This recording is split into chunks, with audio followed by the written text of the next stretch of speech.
హుజూర్ నగర్లో కాంగ్రెస్ ప్రభుత్వం రైతులను రుణమాఫీ పేరుతో తెలంగాణ రైతాంగాన్ని మోసానికి నిరసనగా కేటీఆర్ ఇచ్చిన పిలుపు మేరకు ఆర్డీఓ ఆఫీస్ ఎదురుగా నిరసన కార్యక్రమం చేపట్టిన బీఆర్ఎస్ పార్టీ తెలంగాణ తల్లికి పాలాభిషేకం చేసి అనంతరం నిరసన కార్యక్రమంలో పాల్గొని ఆర్డీఓ కార్యాలయానికి ర్యాలీగా వెళ్లి వినతి పత్రాన్ని అందజేసిన నియోజకవర్గ సమన్వయకర్త ఒంటెద్దు నరసింహారెడ్డి భారీగా పాల్గొన్న బీఆర్ఎస్ శ్రేణులు. ఒంటెద్దు నరసింహారెడ్డి మాట్లాడుతూ కేటీఆర్ పిలుపు మేరకు రాష్ట్ర వ్యాప్తంగా అన్ని మండల జిల్లా కేంద్రాల్లో బీఆర్ఎస్ పార్టీ ఆందోళన కార్యక్రమంలో భాగంగానే బీఆర్ఎస్ శ్రేణులు ధర్నా కార్యక్రమం చేపట్టడం జరిగిందని తెలిపారు.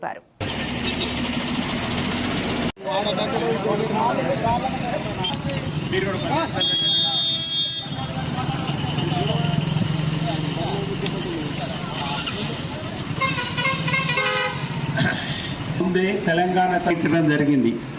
ఒకవైపు సెక్రటేరియట్ పరిపాలనా కేంద్రము, దాని ఎదురుగా అమరవీరుల త్యాగానికి గుర్తుగా అమరజ్యోతి, అలాగే దాని పక్కనే ఆయన యొక్క విగ్రహాన్ని అటు పక్క పెట్టుకొని ఎదురుగా మన సెక్రటేరియట్ ఎదురుగానే తెలంగాణ తల్లి విగ్రహం కూడా ఈ ప్రాంగణం చూస్తే ఒక ఇన్స్పిరేషన్.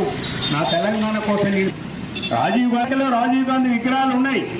భారత ప్రధానిగా మాజీ ప్రధానిగా పెట్టుకుంటే కూడా సమైక్యాంధ్రలో కొంతమంది ముఖ్యమంత్రులుగా పనిచేసినారు. చెన్నారెడ్డి గారు చేసినారు, విజయభాస్కర్ రెడ్డి గారు చేసినారు, అంజయ్ చేసినాడు, పివి నరసింహరావు గారు చేసినారు. ఇట్లాంటి భాష కాంగ్రెస్ సంస్కృతి కాదు. కావాలని మాట్లాడాలని ఇప్పటికైనా జై తెలంగాణ, జై తెలంగాణ.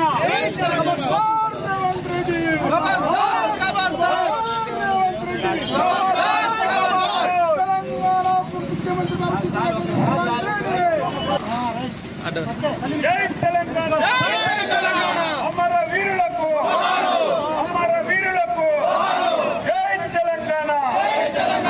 రేవంత్ రెడ్డి గారి భాషను, రేవంత్ రెడ్డి గారి భాషను, రేవంత్ రెడ్డి గారి భాషను.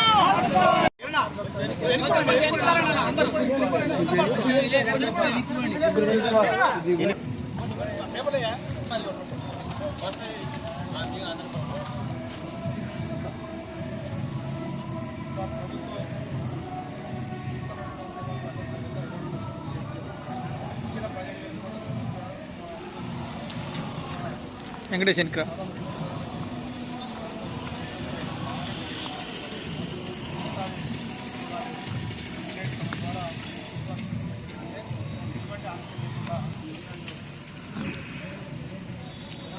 తిరిగిరే కొద్దిగా ఇది చూడండి.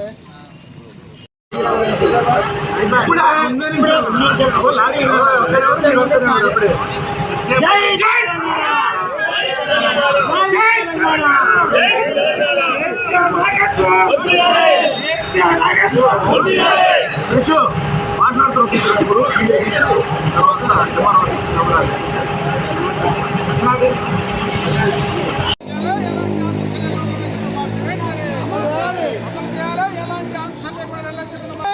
తెలంగాణ కేసీఆర్ గారి నాయకత్వం అమలు చేయాలి. ఉద్యమం తీవ్రంగా జరుగుతున్నప్పుడు కూడా ఈయన సాటుమాటంగా మంత్రులు రాజీనామా చేయమన్నప్పుడు అందరు పిలిపిస్తే, జేఏసీ పిలిపిస్తే ఈయన హౌసింగ్ మినిస్టర్ గా ఉండి సాటుమాటంగా ఫైలు సంతకాలు పెట్టినోడు. ఈయన కూడా రాజీనామా చేయలే. ఈయన తెలంగాణ ద్రోహే. ఈయనకు తెలంగాణ సోయి లేదు, తెలంగాణ ఆత్మ లేదు ఉత్తమ్ కుమార్ రెడ్డికి. ఇవాళ నిజంగా ఉత్తమ్ కుమార్ రెడ్డి గారిని నేను అడుగుతున్నాను, నేను డిమాండ్ చేస్తున్నాను. నిజంగా నీకు తెలంగాణ సోయి ఉండి నువ్వు తెలంగాణ బిడ్డవే అయితే, నికార్సైన తెలంగాణ ఆత్మ నీలో ఉంటే ఇమ్మీడియట్ గా రేవంత్ రెడ్డి నొప్పించి అక్కడ రాజీవ్ గాంధీ విగ్రహం స్థానంలో తెలంగాణ తల్లి విగ్రహం పెట్టి బరాబర్ ఒప్పుకుంటావు నువ్వు తెలంగాణ బిడ్డవని. చేయగలుగుతావు ఉత్తమ్ కుమార్ రెడ్డి? ఆ పని అడుగుతున్నాం మేము. చేయలేవు, నువ్వు బానిసవే. నీది బానిస మనస్తత్వం ఉత్తమ్ కుమార్ రెడ్డి. తెలంగాణ తల్లి విగ్రహం పెట్టమంటే ఎవరన్నా ఒక్కరున్నా పెదవులు తెరిచినా మీరు ఆలోచించండి మిత్రులారా. తెలంగాణ ప్రజలతో ఓట్లు వేయించుకుంటారు, మీరు అధికారంలోకి వస్తారు, ఇవాళ అధికారాన్ని అనుభవిస్తారు, అందరికి కాంగ్రెస్ నాయకులందరికీ పోస్టులు ఇప్పించుకుంటారు. కానీ తెలంగాణ తల్లి విగ్రహం పెడదామంటే మాత్రం వద్దనే రేవంత్ రెడ్డిని వ్యతిరేకించే దమ్ము ధైర్యం ఎవరికి లేదు. ఇది ఇవాళ రాష్ట్రంలో జరుగుతున్న పరిస్థితి. శాంతి భద్రతలు మొత్తం క్షీణించినాయి. గంటకో రేపు జరుగుతుంది, మడ్డలు జరుగుతున్నాయి, కేసులు జరుగుతున్నాయి. ఆదుకునే దిక్కు లేదు, ఎవరికి చెప్పుకోవాలని తెలియని పరిస్థితి ఇవాళ.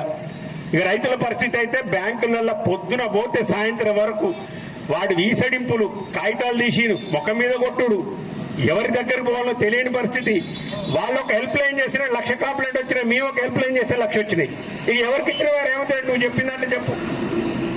కాబట్టి ఈ విధంగా మొత్తం కూడా ప్రజలను మొత్తం కూడా మోసం చేయడం, రైతుల విషయంలో ఎస్పెషల్లీ రైతాంగాన్ని ఇంతవరకు రైతు భరోసా ఊసులేదు. వ్యవసాయదారులకు సంవత్సరానికి 15,000, కౌలు రైతులకు 15,000, వ్యవసాయ కూలీలకు, భూమి లేని వ్యవసాయ కూలీలకు 12,000. ఎటువా ఏమనంటే భూస్వాములకు ఇస్తాం, మేము భూస్వాములకు ఇచ్చిన కేసీఆర్ మీ ఇయ్యం. రైతు రుణము ఆయనకు కూటికి వెళ్తా లేదు. ఆయన సామాన్య రైతు. స్పీకర్ గారికి ఆయనది మొదలు మాఫీ అవుతుంది. ఇక్కడ మా హుజూర్ నగర్ లో, గరిపల్లి మండలంలో, హుజూర్ నగర్ మండలంలో, మఠపల్లి మండలంలో, మేలచెరు మండలంలో, చింతలపాలెం మండలంలో సన్న బీద రైతులకు ఇంతవరకు మాఫీ చేయడం మీకు మనసు చెప్తలేదు. ఫస్ట్ లిస్ట్ లో మీరు ప్రసాద్ కుమార్ ఉంటాడు, మీ ఎమ్మెల్యేలు ఉంటారు, మీరుంటారు. వీళ్ళకి మాత్రం వేయడానికి నీ మనసు చెప్తలే. ఇందుకే ఇది రైతు వ్యతిరేక ప్రభుత్వము. దానికి వ్యతిరేకంగానే ఈనాడు ఈ హుజూర్ నగర్ పట్టణంలో ఈ ధర్నా నిర్వహించడం జరుగుతుంది. అన్ని మండల కేంద్రాలలో కూడా పెద్ద ఎత్తున బీఆర్ఎస్ పార్టీ నిరసన ధర్నా తెలియజేస్తుంది. ఇప్పుడు ఇమ్మీడియట్ గా కొన్ని మండలాలు కూడా వెళ్తున్నాం కదా. ఖచ్చితంగా మా డిమాండ్ రెండే డిమాండ్లు. ఇమ్మీడియట్ గా రుణమాఫీ రైతులందరికీ చేయాలి. రెండో డిమాండ్ ఎప్పుడు చేస్తారో తేదీని ప్రకటించమని మేము డిమాండ్ చేస్తున్నాం. నీ ఇష్టం వచ్చిన తేదీలు ఇప్పటికే 10 తేదీలు అయిపోయినాయి. డిసెంబర్ 9 పోయింది, ఆగస్టు 15 పోయింది, ఇప్పుడు మళ్ళీ ఆగస్టు ఇచ్చేవారు అనుకున్నాం. ఏ తేదీలోపు మీరందరూ రైతులందరూ కూడా రుణమాఫీ చేస్తారో దయచేసి ప్రకటించవాలని డిమాండ్ చేస్తున్నాం. రైతులందరూ కూడా ఎలాంటి షరతులు లేకుండా, లెక్కలన్నీ మీ దగ్గరే ఉన్నాయి. ఈ దొంగ లెక్కలు మాట్లాడకండి, లెక్కలన్నీ మీ దగ్గరే ఉన్నాయి, బ్యాంకులు ఆల్రెడీ ఇచ్చింది. ఈ 2 డిమాండ్లను నిరసన ధర్నాగా ఇలా పెద్ద ఎత్తున ఇక్కడ ధర్నా చేపడుతున్నాం. ఈ ధర్నా హాజరైన వాళ్ళందరికీ కూడా ధన్యవాదాలు. పత్రిక